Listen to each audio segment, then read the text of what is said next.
நீங்கள் பலனடைவீர்கள். ஜூன் 11, 2025. தலைப்பு: அனைத்து அங்கத்தினர்களும் மிஷனரிகள் ஆகும்படி அழைக்கப்பட்டவர்கள். நீங்களோ உங்களை அந்தகாரத்தினின்று தம்முடைய ஆச்சரியமான ஒளியினிடத்திற்கு வரவழைத்தவருடைய புண்ணியங்களை அறிவிக்கும்படிக்கு தெரிந்து கொள்ளப்பட்ட சந்ததியாயும் ராஜரீகமான ஆசாரிய கூட்டமாயும் பரிசுத்த ஜாதியாயும் அவருக்கு சொந்த ஜனமாயும் இருக்கிறீர்கள். 1 பேதுரு 2:9. கிறிஸ்துவின் பிரதிநிதியான பரிசுத்த ஆவியானவர் பலவீனமானவர்களை தம்முடைய வல்லமையுள்ள கரத்தினால வெற்றியை நோக்கி முன்னேறி செல்ல பலப்படுத்துகிறார். எல்லா மனிதர்களையும் தம்மிடம் இழுத்து கொள்ள தேவன் தமது கருவிகளை ஏற்பாடு செய்திருக்கிறார். கரங்களை வைத்து அபிஷேகம் பண்ணப்படாத அநேகரையும் தமது வேலைக்கென்று அனுப்புகிறார். இந்த முறையில் செய்யப்படும் வேலையை குறித்து எழக்கூடிய எதிர்ப்புகளுக்கு அவை எழும்புவதற்கு முன்னமே அவர் பதிலளிக்கிறார்.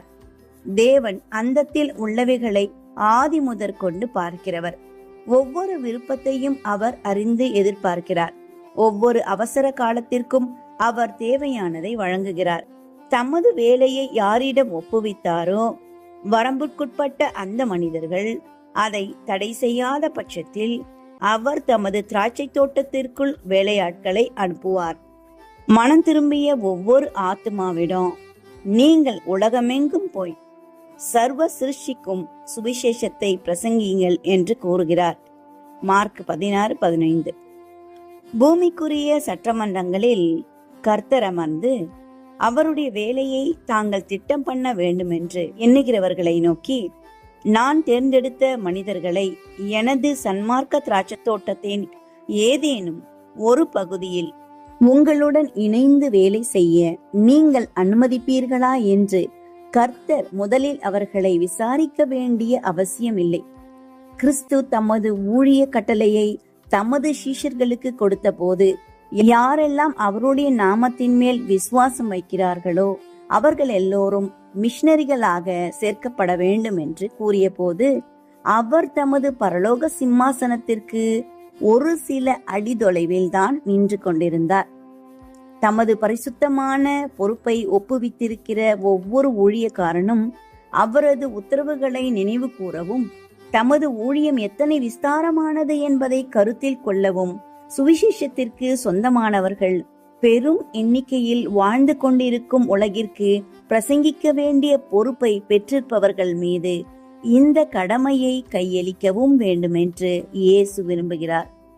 எழுதியிருக்கிறபடி கிறிஸ்து பாடுபடவும் 3ஆம் நாளில் மரித்தோரிலிருந்து எழுந்திருக்கவும் வேண்டியதாயிருந்தது. அன்றியும் மனம் திரும்புதலும் பாவ மன்னிப்பும் எருசலேம் தொடங்கி சகல தேசத்தாருக்கும் அவருடைய நாமத்தினாலே பிரசங்கிக்கப்படவும் வேண்டியதென்று லூக்கா 24:45-26 கூறுகிறது. சுவிசேஷத்தை அறிவித்தவர்களுடன் தேவ வல்லமையானது உடன் செல்ல வேண்டியிருந்தது. தேவனுக்குரியவைகளில் உயிருள்ள அனுபவத்தை பெற்றிருக்கிறோம் என சொல்லிக் கொள்பவர்கள் தேவன் அவர்களுக்கு நியமித்தபடி தங்கள் கடமையை செய்திருப்பார்களானால் முழு உலகமும் எச்சரிப்பை பெற்றிருக்கும். கர்த்தராகிய இயேசுவும் வல்லமையோடும் மாபெரும் மகிமையோடும் நம் உலகத்திற்கு வந்திருப்பார். Today's message is taken from the article of The Home Missionary, August 1, 1896.